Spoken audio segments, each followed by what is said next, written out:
Yeah,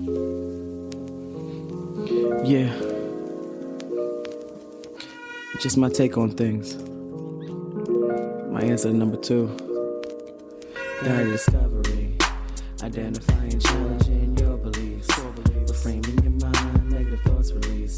Those cognitive distortions decrease until they cease. Let's go. Guided discovery. Identifying, challenging your beliefs. All right, I think we're recording. Welcome, everybody. Another wonderful guest here for our podcast, Peplau's Ghost. So thank you so much, and I'm really thrilled to introduce Shana Trahan to our podcast here. And she's laughing at me because we've been practicing this, and I probably butchered it again. So, but anyways, I'm super excited to introduce her. She's such a wonderful person, and I just got to know her real quick. This is one of those things I've really found to be really a benefit of having this podcast is that I'm meeting wonderful people from all across the country and the world, and getting to share a little bit of their excitement about doing psychotherapy and how they kind of help the next generation, which hopefully this episode will do as well. So, Shana is gonna be. I'm just gonna give her a quick introduction. She didn't want to do this herself. She's a little modest, which is great. I think we're all kind of a little modest, and we have lots to brag about ourselves. But she is a 21-year educator. She's from Louisiana, which I actually just saw in the news. This will probably date the podcast, but I think New Orleans, is just celebrating. I don't know if celebrating. It's putting a milestone, or at least remembering 20 years since Katrina today. So, so quite a thing. So maybe we'll get into that a little bit later. She was or is a second lieutenant in the U.S. Army National Guard. So thank you for your service. Appreciate that. A lot of veterans come through this podcast. So myself as well. I've enlisted in the Army right out of high school, and a couple of our co-hosts have served in the military too. So thank you again. Tried to narrow her down what profession she is. She's done so many things. She's been in the hospital in so many different roles, been a patient care tech, phlebotomist, worked with people who getting ECT treatments and other things like that as well. So also in management roles and such as well. So, but the thing I really want to kind of get excited about and really kind of highlight is that she just published a book, Anxiety Fix Book. And that came out in June of 2025. So go on Amazon right now, find it. There'll be a link in the podcast to get that. So, so again, very excited to have Shana into the podcast as well here. So I don't know. It's something I'm blocking there, but let's get into it. Maybe she can mess my name up a couple times too. That would be just fair playback. But let me kind of start us off with a question. When did you get interested in doing psychotherapy? Well, thank you for that question. And thank you for allowing me to be here, Daniel. You know, the way that we met was very, I would say probably, I mean, I've never written anybody before like that. So thank you. Thank you for allowing this opportunity. So I think, Can you actually, I'm sorry, maybe I jumped right in. Can you share a little bit with the audience about what prompted you to, because this was just kind of a random email to a part of, I believe it was an article that we wrote here, and you had some questions about that article. So what drew you to kind of pick up the pen, not really a pen, and pick up the email and send an email to us? For sure. So I was reading, it was kind of late one night, and I was reading this article about nurse practitioners and whether or not they should do actual therapy as opposed to mostly medication management. And so I am a preceptor for nurse practitioner students across the country. And so as I read that, then I was thinking about my experiences with nurses that I've I guess if you want to say taught. And so it was interesting to me. And I just decided to ask a couple of questions because, I'm always seeking to understand other people's experiences and perspectives and things like that. So I wrote Daniel, and I didn't mess up your name. And I wrote Daniel, and he responded. I was like, oh my God. So then we started just kind of chatting back and forth a little bit. And eventually got to the point where he's like, hey, would you be interested in coming to a podcast? I have some great questions for you. Okay, that would be cool. So here we are today. That's great. So let me ask the question again, because I interrupted you. But so when did you get interested in psychotherapy? Wow. I've always had an interest in society, the social aspect. And so I would say as a child, I just was interested in like when I would observe people, their behaviors, their facial expressions, body language, all that kind of stuff. So as a kid, not really realizing what that meant or what that could translate into. When I realized it, I don't know. I guess somewhere like high school, college area, I kind of was having ideas about it, but I wasn't sure. But I would be the person, and this may sound really weird, so let me just preface this statement with that. So I would be places like randomly, and you'd see people that seem to be, well put together and everything, but they would like randomly come up to me and start sharing like stuff and like problems, and I felt really grounded by these moments because one, ma'am or sir, how do you know to come to me I mean, this is pre-therapist, role, right? Pre-therapist licensure. But they would just come to me and they would share with me about something going on in their world that that it may have been a little problematic. And so I've had several of these instances throughout my life that people would just come and they would just talk to me about it. But even in high school, actually, that I recall, friends would always, Shana, what do you think? Shana, what do you think? Shana, and I was like, why does what I think matter? So I mean, it never. So anyway, that was That's some of great. my background experience. Yeah, that's great. I mean, that sounds so familiar too. I mean, I think, especially students or even, when I first started practicing as well, it just seemed like people who are in this business that they are just those people. Like you sit in a group of people and then all of a sudden you're the person that this person's, someone come up, a stranger or a friend, all of a sudden they're sharing their problems with you. And it's almost like there's an innate, like just kind of natural type of thing that people feel comfortable with you and feel like they can share kind of those deep, dark secrets too. Um, so do you remember the first time you actually performed psychotherapy? And maybe like a success story or something that really kind of sticks in your head when you think about it, or when you're kind of in that educator role, you're thinking about that? I'm going to say that that's really a big question. I'll try not to make it too big. And I would say that because as an educator, I've always been holistic, just like I am as a therapist, as a psychotherapist. So always thinking about the mind, body, spirit connection. And so I was a teacher that would stand at the door and the kiddos would kind of walk in past me. And I'm observing to see their facial expression, how they're holding their posture, if they seem like they're sad and I see a problem, hey, come on, you stand to the side, and then I deal with them. Hey, what's going on? So I kind of try to help them in that moment. So I believe that I've been doing psychotherapy, gosh, without knowing for a long time. But a Unbilled particular time, we'll say unbilled time. unbilled time. And insofar as a particular success story,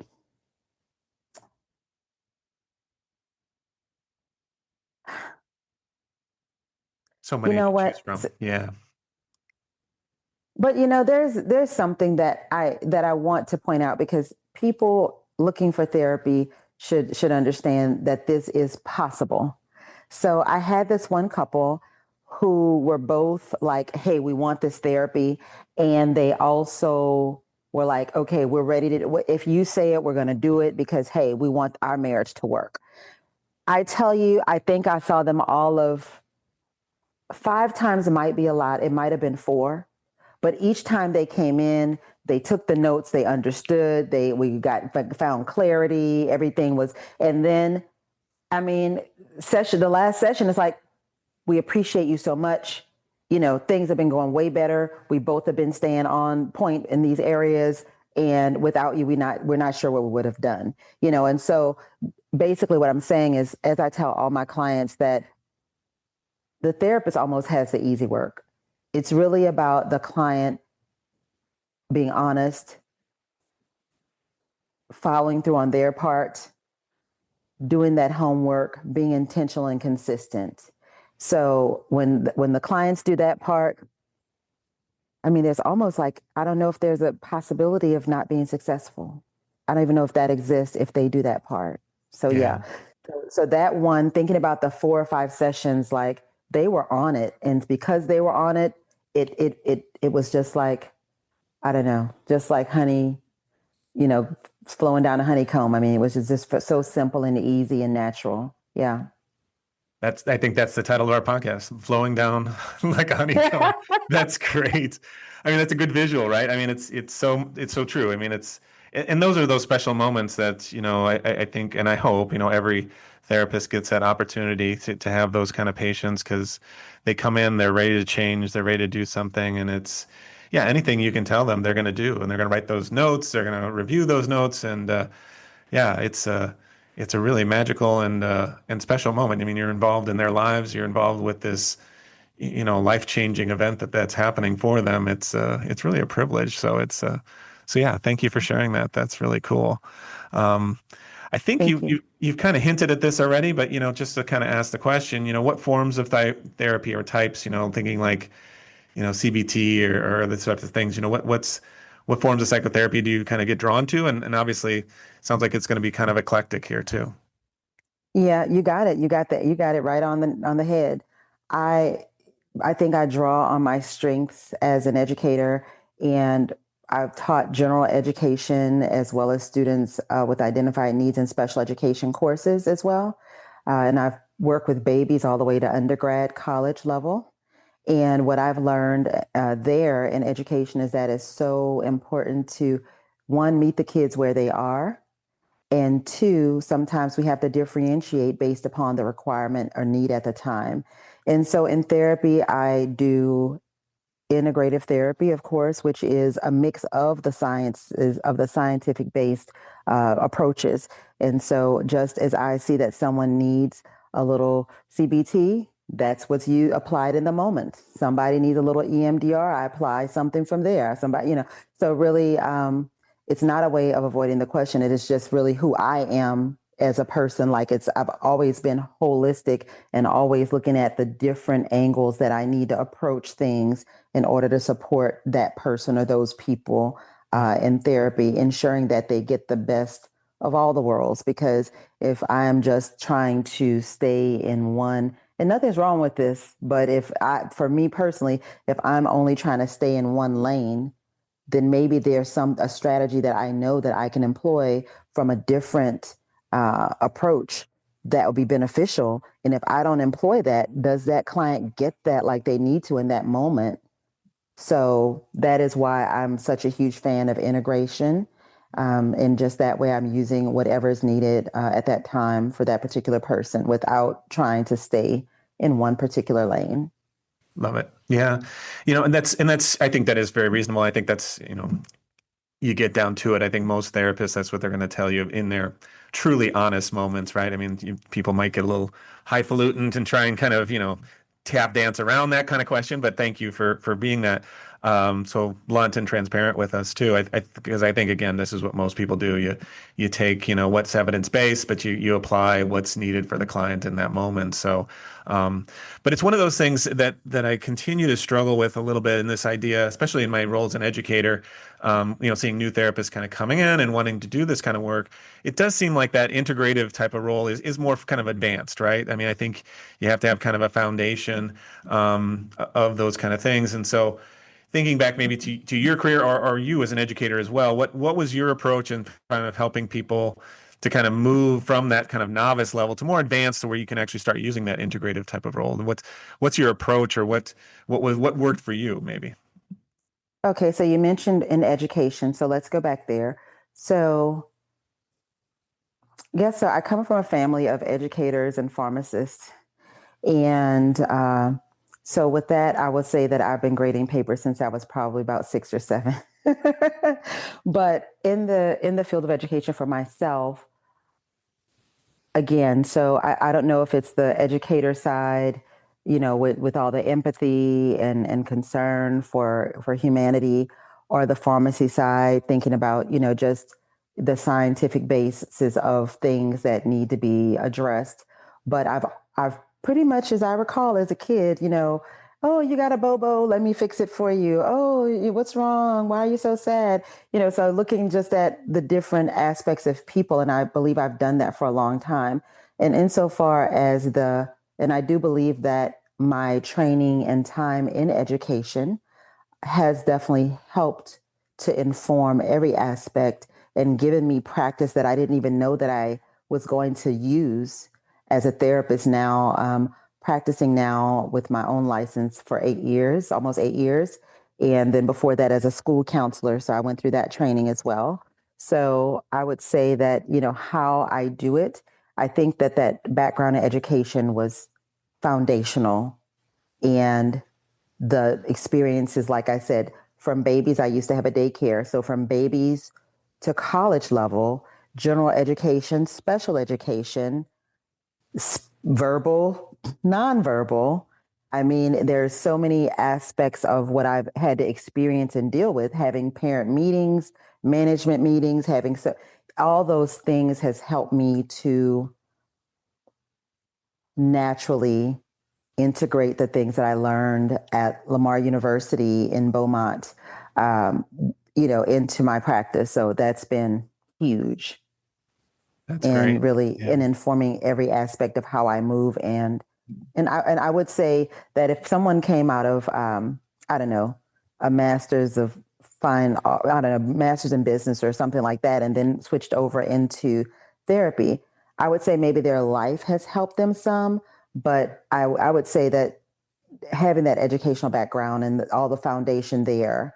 And then along also with my military background. And the last thing that I did was I was an officer in a clinic out in Springfield, Illinois.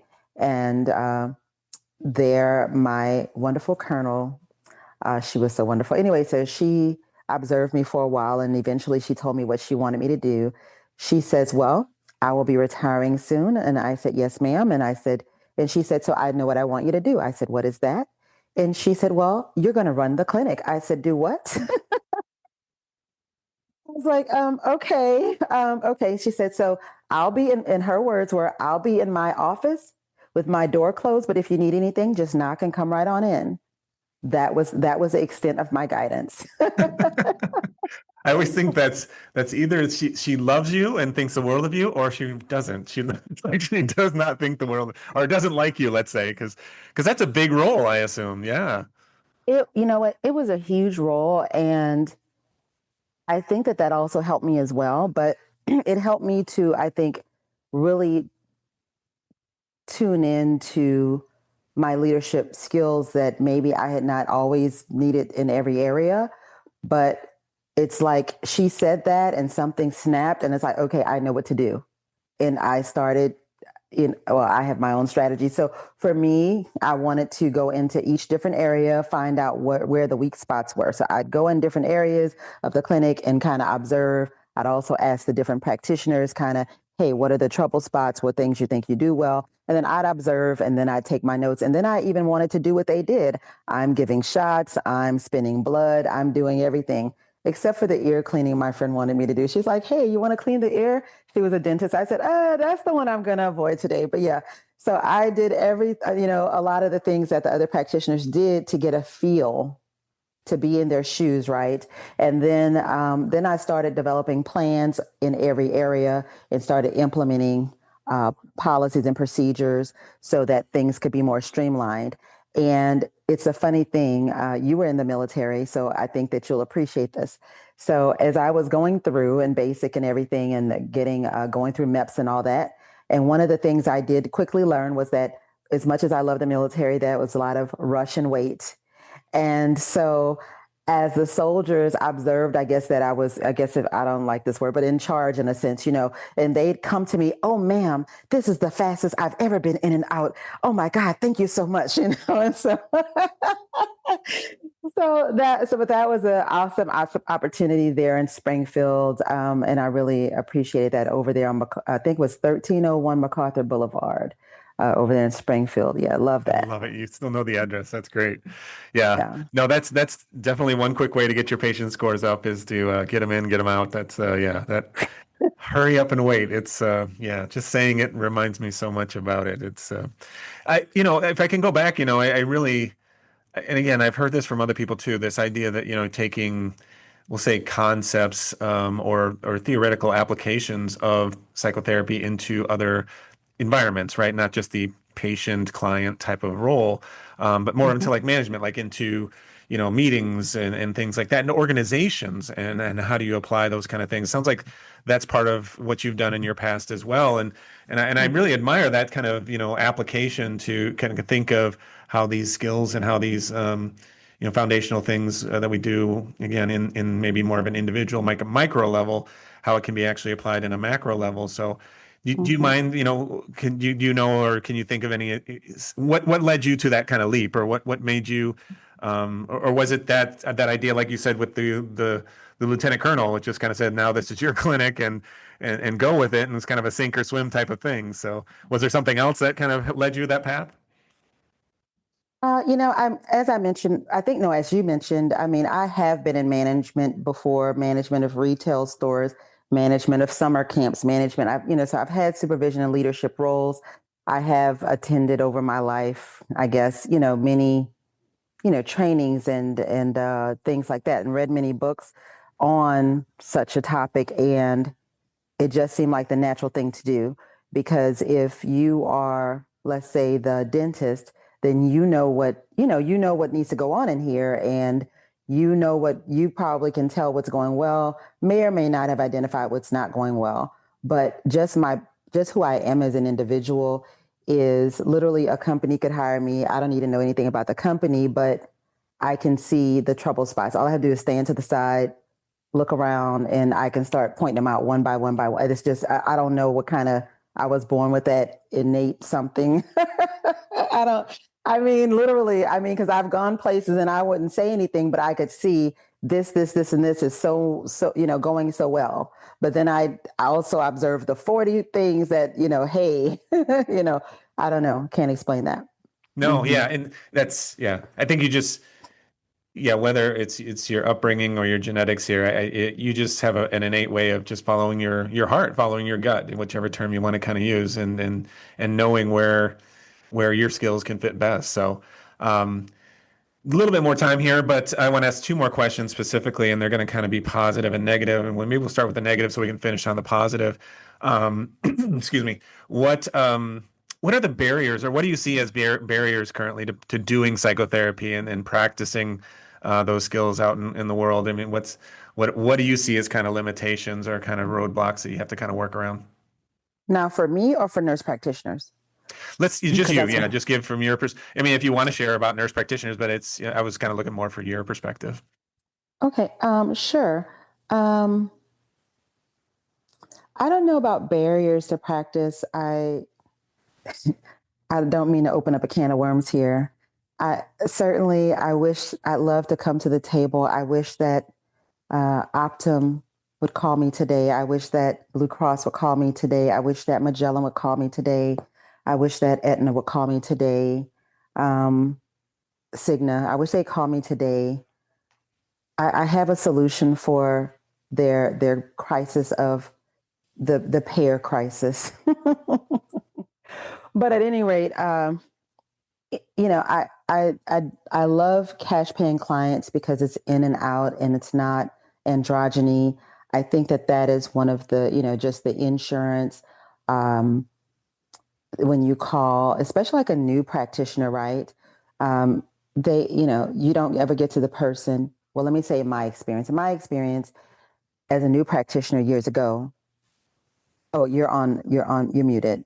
Okay. Yeah. So in my experience, it's been a challenge to really get through and ask the questions. For example, if I have this list of things that I can bill for, or that you've sent me saying, hey, you can bill for these things, and I bill for one, and then you don't pay my claim, that's a problem. I'm confused. So if you gave me a contract and I signed off, and then you said, hey, this is your page, you can bill for this. And so I'm like, okay, I did do that, and I did that. Okay, and I did this, and then you won't pay me for this. So I think one of the barriers is ongoing disconnection between the practitioners and the insurance companies, because I believe that the practitioners want to practice, and that we want to see people well, and that we want to help the people that are coming to see us. And so, yeah, I think that that is one of the barriers. I wish that there was more. While we're in healthcare, we all also are in business. Yep. And the only business that is not that the only business that is to be considered is not the insurance company. And I think that if there was more of a realization that we are in a true partnership, then I think that our voices would be heard at the table, and that we could find ways that we could all treat and help and support our base while everyone is still making money. Yep. That's super. Yeah. On a simplified, yeah. Go ahead. That's I'm it. sorry. No, you're good. I'm sorry to step on your toes if I am, but I mean, that's been said many times on the podcast. I mean, yeah, if any insurance companies, people working for insurance are listening, they probably don't like this podcast. I mean, it's one of those things that we really, we struggle with. And I think, that's going back to nurse practitioners, that's the push pull that has driven a bit of this podcast, is this idea that there is so much, we'll say, easier, convenient, more lucrative financially to do medication route. So therapy gets minimized, or less value, because it's reimbursed at a lower rate. But you're right too. I mean, this idea that you get blocked by insurances and you sign a contract, like you say, and the insurance has agreed that they're gonna reimburse for this, but then when push comes to shove and you actually submit that reimbursement, no, that's not what we're gonna do. Um, so yeah, I agree. Get them on the phone and get them. But I don't know. It's some sort of strong arming kind of thing needs to happen, where we can start to get better reimbursements for the work that we do, and less pushback on just all the details and things like that. So let's start. Let's like I said, let's turn it to let's do 90-degree turn, and we'll say what's the future of psychotherapy look like, and what are you optimistic about in the world of psychotherapy?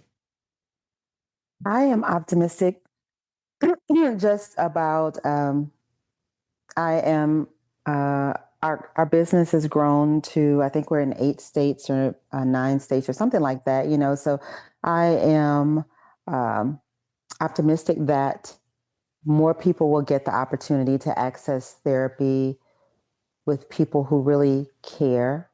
I'm not saying other therapists don't care, but that really have a deep sense of who they are, what their needs are, and just good listeners, and want to see them holistically be well. And that definitely starts from the head, and it stops at the base of the foot, the sole of the So I think that, but generally speaking, as a whole in psychotherapy, I'm reading a lot of articles and just trying to see, where we're going. I think that one of the things recently has been AI and how that's affecting things. And I would say that, just Chat GPT is really awesome.